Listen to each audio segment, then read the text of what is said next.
साहिल बाहर निकल, अभी निकल, पता नहीं उधर ही निकल।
अस्सलाम वालेकुम रहमतुल्लाह।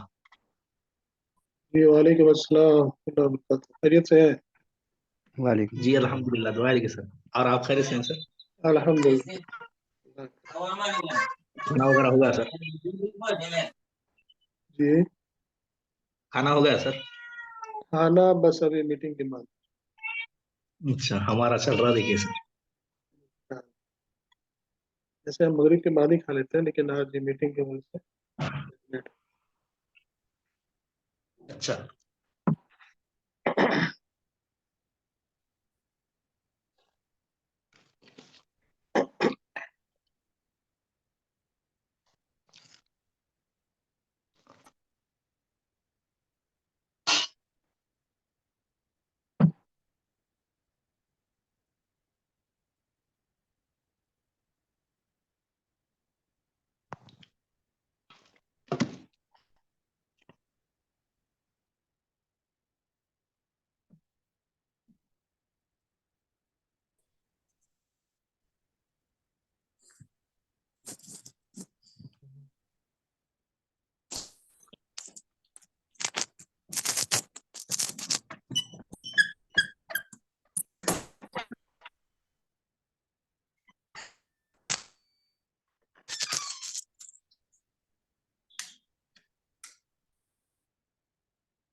अपना अपना वो वीडियो ऑफ कर लें साथी, वीडियोस ऑन हो गए।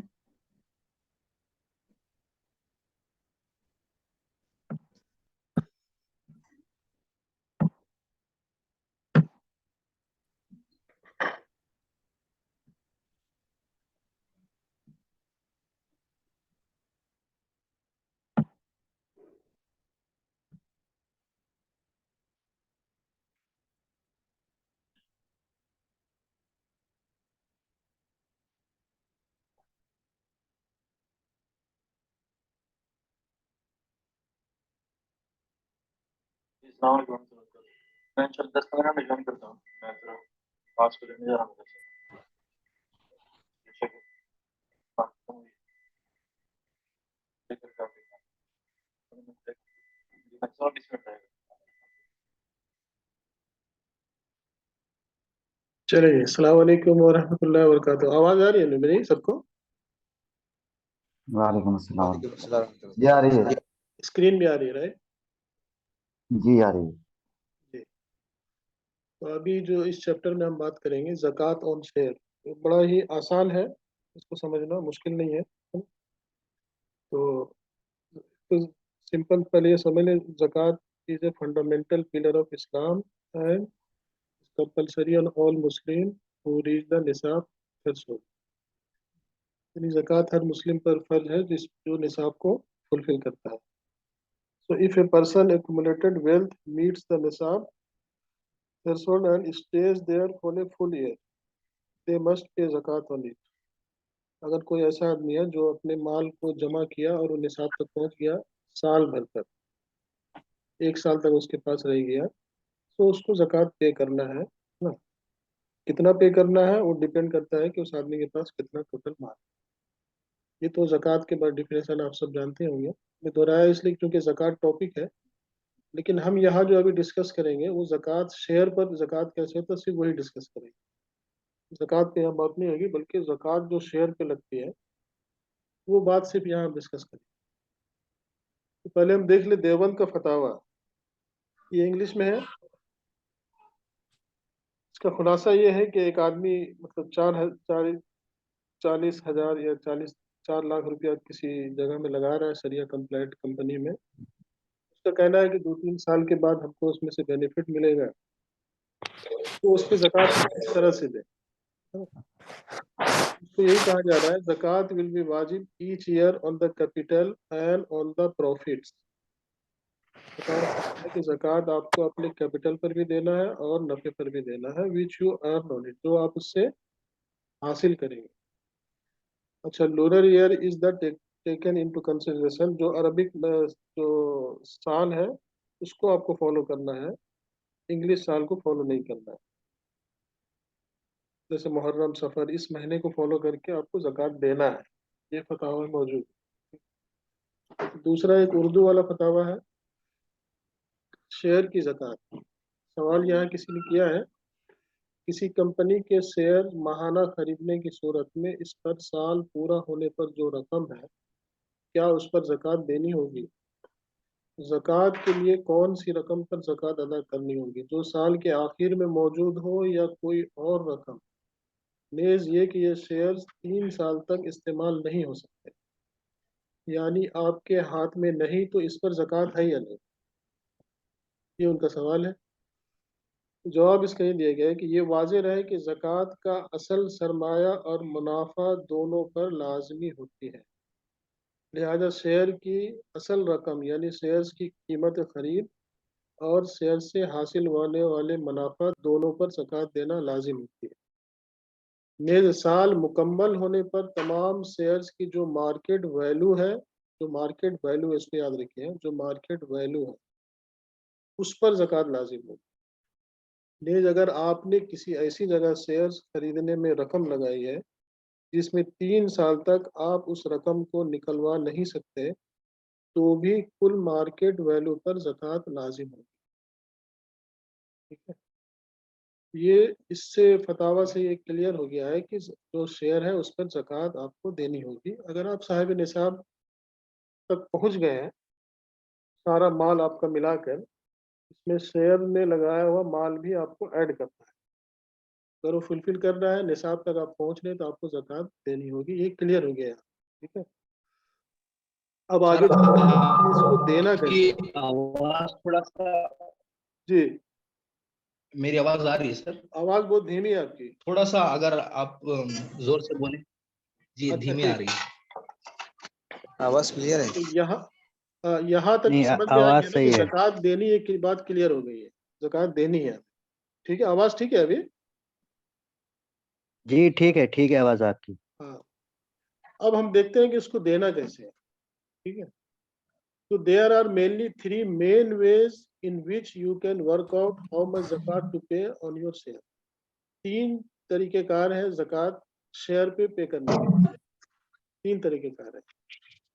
As per market value of your holding share, सबसे पहले as per market value of your holding share, जो आपने शेयर होल्ड करके रखा है उसका मार्केट वैल्यू का कैलकुलेशन करके देना है, नंबर 1।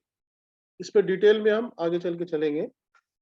दूसरे नंबर पर है as per ज़कातेबुल asset, as per zakatable assets of your investing company. दूसरा तरीकाकार ये है कि जिस कंपनी में आपने इन्वेस्ट किया है उस कंपनी का ज़कातेबुल एसेट, यानी ऐसा एसेट जिस पर ज़कात लगती है, उसका कैलकुलेशन करके आपको ज़कात दें। ये दूसरा तरीका हो गया। तीसरा है द 25% अप्रोच। ये अभी हो सकता है बात समझ में नहीं है, आगे चल के क्लियर होगी। तीसरे तरीकाकार ये है कि 25% मानकर आपको ज़कात आगे दे देना। तो 3 तरह की बात हुई यहाँ पर। सबसे पहला है एज पर मार्केट वैल्यू, दूसरा है एज पर ज़कातेबल एसेट्स, और तीसरा है 25% अप्रोच। अब आगे देखते हैं कि which of the 3 approaches is suitable for my share. अब हमें देखना यह है कि इन तीनों में हमारे लिए कौन सा सुटेबल है या हमारे लिए किसको फॉलो करना है, इस पे डिस्कस करेंगे। Number A, if you are buying shares for a short term then the market value is most suitable. ठीक है, अगर आप शॉर्ट टर्म के लिए शेयर मार्केट में काम कर रहे हैं तो मार्केट वैल्यू आपके लिए सुटेबल है, जो पहले नंबर पर है यहाँ पर, market value of your share. Number B, if you bought share for long terms and hold, आप लंबे समय के लिए ले रहे हैं, यानी साल से ऊपर मानिए आप, और उसको होल्ड करके रखते हैं, then the zakatable assets is suitable और the 25% approach is also advisable. अगर आप लॉन्ग टर्म के लिए लगते हैं तो आपके लिए ये 2 ऑप्शन है, या तो ज़कातेबल को आप फॉलो करिए या 25% अप्रोच को आप फॉलो करिए। ठीक है, यहाँ तक बात क्लियर है? यहाँ तक कोई सवाल है तो पूछ ले। अभी तक जो बात की गई, यहाँ तक कोई सवाल है तो पूछ ले, फिर आगे चलेंगे हम। जी अस्सलाम वालेकुम वरहमतुल्लाह। जी वालेकुम सलाम। ये जो सेकंड और थर्ड वाला है, ये कुछ समझ में नहीं आया, मतलब हाँ, ज़कातेबल आगे एसेट्स। आगे आगे इसके बारे डिटेल में हम बताएंगे अभी। जी डिटेल में आएगा ना? हाँ, डिटेल आगे आएगा। यहाँ तक का अगर कोई बात समझ में नहीं आए तो बता दें, आगे इसके डिटेल में आएगा। ठीक है, हम आगे चलते हैं। अब पहले नंबर पे चलते हैं हम कि मार्केट वैल्यू क्या है। ठीक है, हमने यहाँ समझ लिया 3 तरीके कार है ज़कात देने के लिए। अब तीनों में से किसके किसके लिए अप्लाई है? पहला वाला जो सिर्फ मार्केट वैल्यू है वो शॉर्ट टर्म के लिए है, और बाकी 2 जो है ज़कातेबल एसेट्स और 25%, ये लॉन्ग टर्म वालों के लिए है। ये क्लियर हो गया यहाँ से ये बात। अब हम चलते हैं कि पहला नंबर क्या चीज है।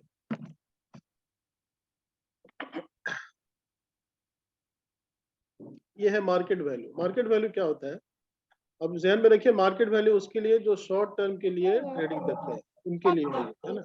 तो दिस इज वेरी, ऑडियो बंद करने से, this is very easy and simple. Simple, treat the value of your share portfolio in the same way as you treat cash. एक किसी बच्चे की आवाज आ रही है। And pay 2.5% of the entire portfolio value as a zakat। यानी जो भी शॉर्ट टर्म के लिए ट्रेडिंग कर रहे हैं वो अपना इन्वेस्ट किया हुआ पैसे को कैश के तौर पर काउंट करें, कैश के तौर पर काउंट करें कि वो कैश है आपके पास, है ना। तो कैश में ज़कात कैसे लगती है? 2.5% लगती है। तो मार्केट वैल्यू का मतलब ये है कि आपने जितना भी इन्वेस्ट किया है वो एज ए कैश उसको आप मानिए और उसमें 2.5% ज़कात दे दीजिए। अगर आप साहिब निसाब है तो वो अलग इशू है कि आप निसाब, साहिब निसाब कैसे बनेंगे, वो डिस्कस यहाँ नहीं कर रहे हैं अभी। If you own share and you purchase them with the intention of selling them quickly and making money, you must pay zakat on them because they are considered as a form of accumulated wealth। अगर आप इस तरह से मैंने फौरन invest करके कुछ पैसा कमाना चाह रहे हैं तो वो पैसा आपका मैंने माल जमा करके रखने के लिए ही काउंट होगा। The amount of zakat you pay will be calculated based on the current market value of your share। और वो जो करंट मार्केट है उस पे काउंट करके आपको 2.5% लगाना। If you receive dividends from your share, अगर उस तरह के शेयर से जो आपने शॉर्ट टर्म के लिए लगाया आपको डिविडेंड भी मिल गया है, you treat the money earn as cash and pay zakat on it as you normal would with all the forms of cash. आप उसको कैश की तरह ही मानिए और उस पर ज़कात पे करिए। Remember, it is what you share, what your shares are worth in the market at the time of paying zakat, not what you bought them for। मतलब क्या हुआ कि अगर आपने शेयर को 10 रुपए में खरीदा था तो आप 10 रुपए उसको काउंट नहीं करिएगा। 10 रुपए में 10 शेयर खरीदा आपने, 100 रुपए का शेयर खरीदा है, बल्कि आप देखिएगा कि जिस वक्त आप जक़ात आपको जिस डेट पे देना है उस डेट पे जो वैल्यू है उसको काउंट करना है। अगर वो 12 रुपए का बन गया है तो फिर 10 शेयर 12 रुपए का तो 120 रुपए हो गया, तो आपको 120 रुपए पे ज़कात देना है, जैसे जो कैश का वैल्यू होता है उस टाइम। ठीक है, ये हो गया मार्केट वैल्यू। इसमें एक एग्जांपल देके समझा दिया गया है कि if you invested 8000 Indian rupees, अब देख लीजिए, प्रैक्टिकल देख लीजिए कि आपने अगर 8000 रुपया लगाया है शेयर में, एंड दो shares are now worth 10,000 Indian rupees, वो अभी बढ़ के 10,000 रुपया बन चुका है, और आपका जो ज़कात पे करने का डेट है, जिस डेट में आप साहिब निसाब बने थे, 1 साल पूरा हो चुका है, तो आप 10,000 पे 2.5% आपको निकालना है, क्योंकि आपने स्पेंड लगाया था 8,000, लेकिन अभी वो उस डेट में 10,000 रुपये है। सो यू वुड पे 2.5% of 10,000 rupees, which is 250 rupees. आप कैलकुलेट करके देख लीजिए, यहाँ से 10,000 में 2.5% अगर आप निकालिएगा तो वो 250 रुपये बनता है। ठीक है, तो शॉर्ट टर्म वाले जितना भी है वो अपने पैसे, खुलासा कलाम ये हो गया कि शॉर्ट टर्म वाले जितना भी पैसा हमने लगाया शेयर में, उसको एज ए कैश ही हम काउंट करेंगे, और उस जितना हमने पैसा लगाया उसका जो करंट वैल्यू है, बढ़ा या घटा, अगर घटा है तो घटने पर लगाना, अगर नुकसान में जा रहा है, 8,000 रुपये लगाए थे वो 5,000 बन गया तो 5,000 रुपये हम कल 2.5% निकालेंगे। 8,000 लगाया था वो 20,000 हो गया तो 20,000 रुपये लगाएंगे। तो ये पहला वाला कंसेप्ट क्लियर हो जाना चाहिए कि शॉर्ट टर्म वाले के लिए ये काम करना। क्लियर है यहाँ तक? जी जी क्लियर है। चलिए आगे चलते हैं। नंबर 2, कंफ्यूज नहीं होना, बिल्कुल आसान है। ठीक है, दूसरा नंबर है ज़कातेबुल एसेट्स। ये किसके लिए है? ज़कातेबुल एसेट किसके लिए बताया गया शुरू में? कोई साथी बताए? लॉन्ग टर्म, लॉन्ग टर्म वाले लॉन्ग के लिए। Term long term investment. तो लॉन्ग टर्म माने साल के ऊपर, साल या साल से ऊपर को लॉन्ग टर्म वाले हम माने। ठीक है, so generally speaking the zakatable assets of a company are those things which are liquid things like cash, stocks, है ना। zakatable asset किसको बोलेंगे? जो लिक्विड है। लिक्विड इलिक्विड पढ़ा है आपने, है ना, बार बार मिलाज में इसको तस्करा कर रहे हैं। तो लिक्विड एसेट जो कैश के तौर पर है, स्टॉक की शक्ल में है, ये इस पर ही ज़कात होती है। You do not pay zakah on illiquid things like property, machinery in a company. You can find the liquid assets of a company by looking in their latest annual report. Zakatable assets find out करने के लिए आपको company का annual report देखना पड़ेगा, और उसमें से जितना भी लिक्विड एसेट्स है, जैसे ये trade and other receivable, other investments, derivatives in financial instruments, income tax receivable, cash and cash equivalents, ये मिसाल के तौर पर दिया गया कि ये सब लिक्विड एसेट्स है। तो इन सारे लिक्विड एसेट्स को आपको काउंट करना पड़ेगा। ठीक है, तो लिक्विड एसेट्स पर ही ज़कात होती है। लिक्विड फिक्स एसेट पर ज़कात नहीं होती है, मशीनरी पर ज़कात नहीं होती है। लिक्विड एसेट्स पर ज़कात होती है, इलिक्विड पर ज़कात नहीं होती है। ठीक है, तो सबसे पहले तो जिस कंपनी आपने इन्वेस्ट किया है उस कंपनी का आपको लिक्विड एसेट्स निकालना पड़ेगा हिसाब करके।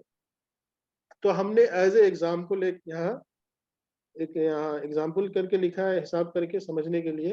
अब वो निकालना ये अलग एक काम है। ठीक है, निकालना एक अलग एक काम, वो अभी हम यहाँ नहीं करेंगे, टाइम लग जाएगा उसमें, वो अलग से करना है, वो अलग एक काम है। अब हमने मान लिया है कि let us assume total zakatable assets of a company is 15%। हमने एज्यूम कर लिया, मान लिया कि हम जिस कंपनी में इन्वेस्ट किया है लॉन्ग टर्म के लिए, उसका ज़कातेबुल एसेट जो है वो 15% है उसका होल का, है ना। उसका टोटल जो मार्केट वैल्यू का 15% ज़कातेबुल एसेट्स है, यानी लिक्विड एसेट्स है। ये हो गया। अब देखना ये है कि हमने उसमें कितना पैसा लगाया। Now let's say your shares worth 10,000 rupees. अब हम देख रहे हैं कि हमने जो साल भर के लिए, उसमें साल से ऊपर के लिए जो पैसा हमारा लगा था, वो हमारा लगा 10,000 रुपया। 10,000 रुपया लगा नहीं, बल्कि 10,000 रुपया उस वक्त वैल्यू है हमारा। Shares are worth 10,000 rupees at the time of calculating your zakat. ठीक है, again remember it's what your shares are worth in the market, not what you bought them for. यहाँ भी इस बात को फिर दोहराया गया है कि आपको देखना यह है कि आपका शेयर का उस वक्त वैल्यू क्या है जिस दिन आप ज़कात कैलकुलेट कर रहे हैं। तो वो हमारा वैल्यू हमने फिर माना है कि हमारे पास 10,000 रुपया है। जब तुम बड़े हो जाओ। ठीक है, और इस कंपनी का ज़कातेबल एसेट है 15%। तो अब हम हिसाब क्या करेंगे कि 10,000 में 10,000 का 15% पहले हम निकालेंगे, कितना होता है। तो 10,000 का 15% अगर आप इसको कैलकुलेट करिएगा तो आपके पैसा बनेगा 1,500 है। ये गलती से यहाँ 9 लिखा हुआ है, इसको हम 5 कर देंगे, 1,500, ठीक है। तो ये 1,500 पर आपको सिर्फ 2.5% निकालना है, क्योंकि आपने जिस कंपनी में इन्वेस्ट किया है उस कंपनी का जो लिक्विड एसेट्स है वो है 15%। तो आपका 10,000 में जो 15% है, तो यानी आपका भी लिक्विड एसेट्स में आपका जो इन्वॉल्वमेंट हुआ वो सिर्फ 1,500 रुपये में आपका है। तो सिर्फ 1,500 रुपये में आपको ज़कात देना है। तो हमने अपना 10,000 का 15% जब निकाला तो ये बन गया 1,500 रुपये, है ना। अब इस 1,500 में 2.5%, तो इस 1,500 को जब हम 2.5% निकालेंगे तो वो बनेगा 37.50 रुपीज, 37.50 रुपीज। ये कैलकुलेशन हो गया आपका किसका, जो लॉन्ग टर्म के लिए इन्वेस्ट करते हैं उनके लिए है कि वो ज़कातेबल एसेट्स, सबसे पहले लिक्विड एसेट्स को फाइंड आउट करें, उसका टोटल निकाले, परसेंटेज निकाले, कंपनी के परसेंटेज में कितना है, उसके बाद उतना ही परसेंट अपना पूंजी से 2.5% निकालें। ठीक है, क्लियर है यहाँ तक? यहाँ तक बात क्लियर है जी। अब आ जाए तीसरा वाला, तीसरा ऑप्शन। तीसरा ऑप्शन लिखा द 25% अप्रोच। ये ऑप्शनल है, यू मे डिसएग्री, हमने लिख दिया है। ये कोई जरूरी नहीं कि आप इससे एग्री हो जाए, और कोई जरूरी नहीं, आप एग्री ना भी हो तो कोई मसला नहीं है। ये लेकिन है क्या, इसको समझिए। The 25% approach is similar to the above zakatable assets. जैसे ऊपर बयान किया ज़कातेबल एसेट, ये उसी तरह का कैलकुलेशन है, except that if you don't want to work out the actual number of zakatable assets within a company, you can take a safe approach of saying 25% of the company assets are zakatable. अगर मान लीजिए आपके पास 20 share है, तो 20 share का zakatable assets निकालना आपके लिए मुश्किल काम है, आप उतना कैलकुलेशन नहीं कर सकते हैं, है ना। तो कैसे ज़कात निकालिएगा। तो इसने कहा है कि तुम ये मान लो कि उस कंपनी का 25% ज़कातेबल एसेट्स। इसने क्यों माना, यहाँ पर लिखा है, यहाँ नीचे हम बताएंगे, इसका रेफरेंस भी यहाँ पर है। इसने क्यों माना, ये कोई जरूरी नहीं कि आप मान लें उसको या हम भी मान लें, कोई जरूरी नहीं है, लेकिन ये एक जनरल लोग मान रहे हैं इसको, ठीक है। So in the above example if you share being worth 10,000 rupees, इसने कहा कि अगर आप नॉर्मल हर शेयर को 25% मान के आप चलो, टू बी सेफ साइड। तो इसमें अगर कैलकुलेट करेंगे कि अगर आपका मान लीजिए 10,000 रुपीज आपका शेयर का अभी वर्थ है ना, अभी कीमत है, तो इसका 25% कितना हो गया, 2,500 रुपये। अब 2,500 रुपये में आपको 2.5% निकालना है। तो जब आप 2,500 में 2.5% निकालिएगा तो ये कैलकुलेशन जब आप करिएगा कैलकुलेटर में तो आपका बनेगा 62.50 इंडियन रुपीज, ठीक है। ये निकला कैसे है, 25% कहाँ से आया है ना। तो ये रेफरेंस यहाँ दिया हुआ है, अब जाके खुद भी पढ़ सकते हैं कि ये जो शायद अमेरिका का कोई साइट है, ये ज़कात फाउंडेशन करके इस तरह का कोई है, जो उसका अपना कैलकुलेशन है कि उसने बहुत मतलब कुछ कंपनियों में अपना वो कैलकुलेशन किया, तो उसका जो मोटा मोटी जो अक्सर जो निकला है, जैसे 100 कंपनी में उसने 100 FTSE का 100 कंपनीज को लो रिसर्च किया, तो उसमें 66 कंपनीज में 25% से बिलो निकला उसका फिक्स एसेट, लिक्विड एसेट्स, ठीक। और बाकी जो 34 था वो नन सरिया था, तो वो इस हिसाब से बाहर हो गया। इस बेस पे ये हिसाब जो था, इस बेस पे 25% से बिलो चूंकि अक्सर का निकला है, तो इसने मान लिया कि कंपनी अक्सर कम 25% से कम पर ही होती है, इससे ज्यादा नहीं होती है लिक्विड एसेट। तो इस बेस पे ये रेफरेंस बोला गया है कि अप्रोच करो तुम 25% का, अपना हिसाब करके दे दो, टू बी सेफ साइड। अब ये कोई जरूरी नहीं है कि इंडियन शेयर मार्केट में ये अप्लाई हो, कोई जरूरी नहीं है, लेकिन लोग फॉलो कर रहे हैं, ठीक है। अब आगे चलते हैं हम, इसका कंपैरिजन हम देख लें। अब तीनों का हमने कैलकुलेट किया है ना, उसका कंपेयर मार्केट वैल्यू से जब हमने निकाला और शेयर की कीमत 10,000 थी, तो ये 250 रुपये बना। इसको ज़कातेबुल एसेट से जब हमने निकाला तो ये बना 37.50 रुपीज़। और जब 25% अप्रोच वाला हमने फॉर्मूला इस्तेमाल किया, सेम कीमत 10,000 कीमत था शेयर का उस वक्त, तो ये बना 62 रुपये 50 पैसे। So this is an approach that is endorsed by number of scholars and charity organization below link for further reference.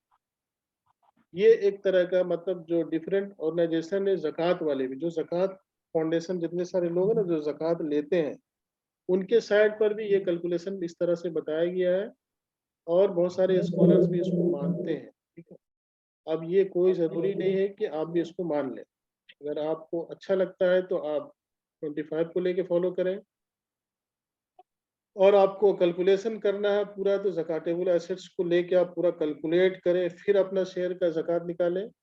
और जो शॉर्ट टर्म के लिए है उसका तो अपना पैसे को कैश के हिसाब से ही मानना है, इसका कोई कैलकुलेशन है ही नहीं अंदर, है ना। तो अपने पैसे को कैश मान के वो 2.5% निकालें। ठीक है जी, अब मैं अपनी बात यहाँ तक क्लियर हो चुका हूँ। कोई सवाल है तो अब यहाँ कर जी, क्वेश्चन है तो करें अगर।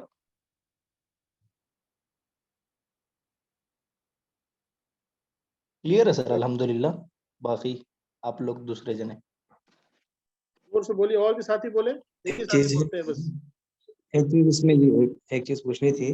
जी जोर से जो बोलिए, फर्स्ट वाला है, आवाज कम ये जो फर्स्ट वाला जो था जिसमें कहा गया कि भाई जो शॉर्ट टर्म के लिए कर रहे हैं, तो वो अगर मतलब लिक्विड एसेट्स के ऊपर निकाल कर उसको कैलकुलेट करके ज़कात निकाले तब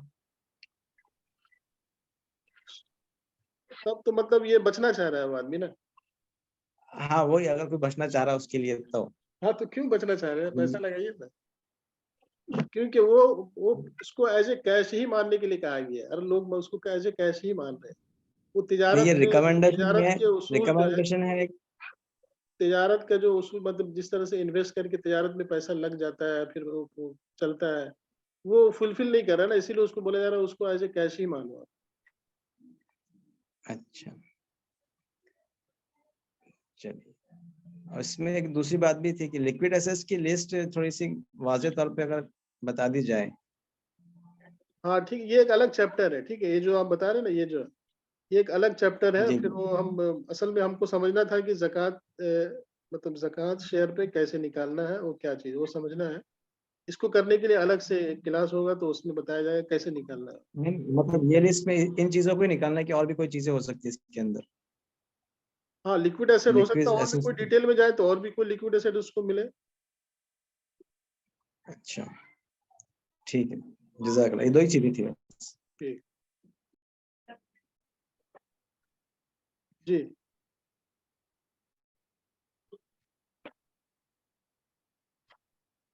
और कोई सवाल है?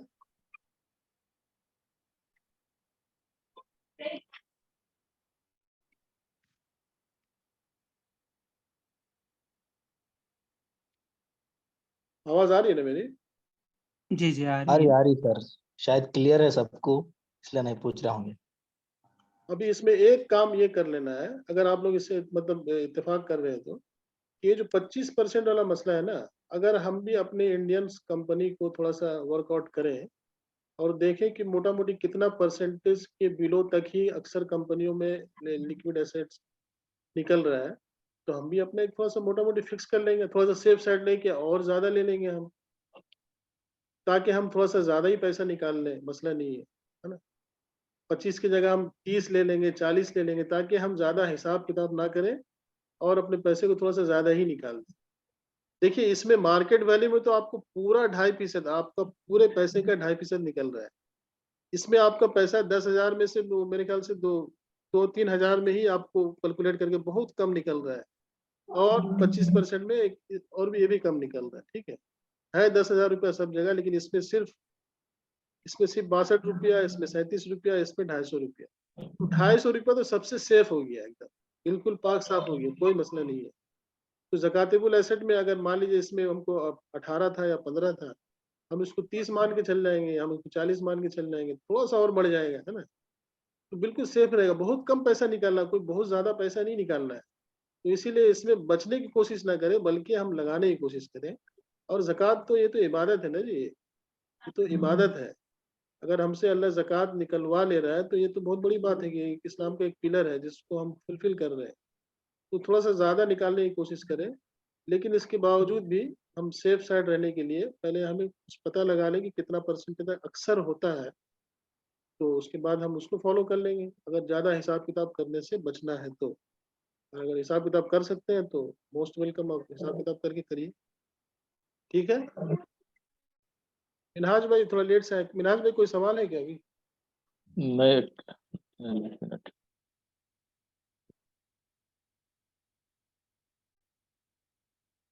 तो क्लोज करें फिर। जी अस्सलाम वालेकुम। असल बात मैं तो ज्वाइन हुआ हूँ, कुछ अच्छा समझ में अभी नहीं जो है आती। हाँ, 10-5 मिनट हुआ। सिर्फ ये हम बता दे रहे हैं, थोड़ा सा दोहरा दे रहे हैं। मिनहाज भाई देख लीजिए वाला फतावा में तो लिखा है कि ज़कात देना, ये तो क्लियर है बिल्कुल। तो अब हम देखते हैं कि देना कैसे है। तो there are mainly 3 main ways in which you can work out how much zakat to pay on your share. 3 तरीक़ेकार हैं जिस पे जो अभी तक लोग फॉलो कर रहे हैं। सबसे पहला एज पर मार्केट वैल्यू, कि मार्केट वैल्यू क्या है of your holding share, market value के हिसाब से पहला एक तरीक़ेकार है। दूसरा है as per zakatable assets of your investing company, आप जिस इन्वेस्टिंग कंपनी में है उसका ज़कातेबल एसेट्स क्या है। और तीसरा है एक लास्ट वाला जो 25% approach. So which of 3 approaches is suitable for my share? Number A, if you are buying share for a short term, then the market value is most suitable. पहला वाला हो गया। B नंबर में, if you bought share for long term and hold, then the zakatable asset is suitable or the 25% approach is also advisable. तो ये तीनों को 2 में डिवाइड कर दिया गया। पहला वाला हो गया आपका शॉर्ट टर्म के लिए और दूसरा वाला हो गया लॉन्ग टर्म के लिए हो गया। ये तो हो गया क्लियर। अब हम समझते हैं कि ये मतलब मार्केट वैल्यू क्या है। Market value, this is very easy and simple. Treat the value of your share portfolio in the same way as you treat cash. Short term के लिए ट्रेडिंग करते हैं उसको आप एज ए कैश ही मानिए कि वो आपका कैश है, उसमें 2.5% आप ज़कात दे दीजिए। तो ये सिंपल है, इसमें कोई कैलकुलेशन करने की ज़्यादा ज़रूरत नहीं है। एग्जाम्पल के तौर पर लिखा, अगर आपने 8,000 रुपया लगाया था शेयर में और आज के डेट में जब आपको ज़कात निकालना 10,000 रुपया हो गया, तो 10,000 पे 2.5% आप निकाल दीजिए, वो आपका 250 रुपया बनता है। ये सिंपल है जो शॉर्ट टर्म वाले। अब देखते हैं लॉन्ग टर्म वालों के लिए ज़कातेबल एसेट्स। ज़कातेबल एसेट हमने देखा कि उसके लिए जो लॉन्ग टर्म के लिए इन्वेस्ट करते हैं। तो zakatable assets of a company are those which are liquid things like cash and stocks, यानी जो लिक्विड चीज होता है उस पर ही ज़कात लगती है, इनलिक्विड पर ज़कात नहीं होती है। You do not pay zakah on illiquid things like property, machinery in a company, हम सबको पता है। तो सबसे पहले तो उस कंपनी का आप लिक्विड एसेट्स पता लगा लीजिए। तो एग्जांपल के तौर पे यहाँ कुछ लिखा हुआ है, इसके अलावा भी हो सकता है लिक्विड एसेट है, आप उसको पता लगा लीजिए। एग्जाम्पल के तौर पे हमने लिखा है कि हमने माना कि एक कंपनी का लिक्विड एसेट जो है 15% है टोटल कंपनी के, और हमने हमारा उस कंपनी में 10,000 रुपए का इन्वेस्टमेंट है, जो अभी उसका वर्थ कीमत 10,000 रुपये ही है, और उसका 15% हो गया उसका लिक्विड एसेट जो ज़कातेबल एसेट्स है। तो अब 10,000 में हमको 15% निकालना, यानी 1,500 रुपये पर ही 2.5% निकालना है। तो अब 1,500 रुपये का 2.5% कितना हो गया? 35 रुपये 50 पैसे। ये हो गया लॉन्ग टर्म वाले के लिए ज़कातेबल एसेट्स। तीसरा और फाइनल जो है एक मिनट 25% अप्रोच।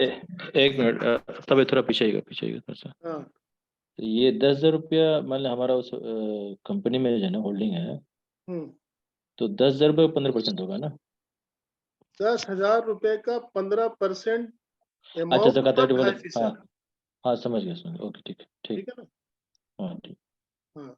अब तीसरा है 25% अप्रोच। ये क्या है कि अगर 25 is similar to the zakatable asset, except that if you do not want to work out the actual number of zakatable asset in a company, you can take a safe approach of saying 25 to the company's assets are zakatable। यानी अगर आप हिसाब किताब में नहीं पढ़ना चाहते हैं तो आप मान लीजिए कि उस कंपनी का 25% zakatable assets है, और सेम अगर आपके पास 10,000 रुपया लगा है तो 10,000 का 25% पहले आप निकालिए, तो वो बन गया 2,500 रुपया, यानी 2,500 में 2.5% निकालना है। जब उसको हिसाब करिएगा तो 62 रुपये 50 पैसे आएगा। ये 25% कहाँ से निकाला? इन लोगों ने तकरीबन 100 कंपनी को सर्च किया, जिसमें से 66 कंपनीज में 25% से बिलो निकला है लिक्विड एसेट्स। तो इस बेस पे इन लोगों ने माना है कि 25% से कम ही होता है अक्सर कंपनियों में, इससे ज्यादा नहीं होता है। तो ये तो FTSE का है, जरूरी नहीं है कि इंडिया वाले उसको मान लें, इसलिए हमने यहाँ लिखा है कि आप डिसएग्री भी कर सकते हैं इससे, लेकिन हिसाब किताब से बचना है तो ये वाला सिंपल फॉलो करें और पैसा पे कर लें। इसी को कंपेयर करके यहाँ लिखा गया है, टोटल वैल्यू मार्केट वैल्यू पे अगर 10,000 पे हो रहा है तो 250 रुपया हो रहा है। जगाटेबल एसेट्स को फॉलो किया हमने, वो 15% कुछ था तो ये हो गया 37 रुपया, और 25% का अप्रोच अगर हमने लिया तो ये 62 रुपया हुआ है। ठीक है जी, बहुत अच्छा।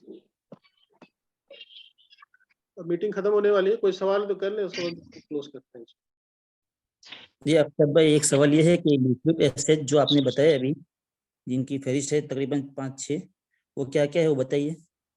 इसके अलावा भी हो सकते हैं, लिखा है trade and other receivables, other investments, derivative financial instruments, income tax receivable, cash and cash equivalent. ये हम इसका ये शेयर कर देंगे, क्या नाम, PDF, उससे पढ़ लीजिएगा। ओके ठीक है, इसका PDF शेयर कर देंगे, पढ़ लीजिएगा। इसके अलावा भी हो सकता है, वो कैलकुलेट करना पड़ेगा, वो तो इसका अलग से।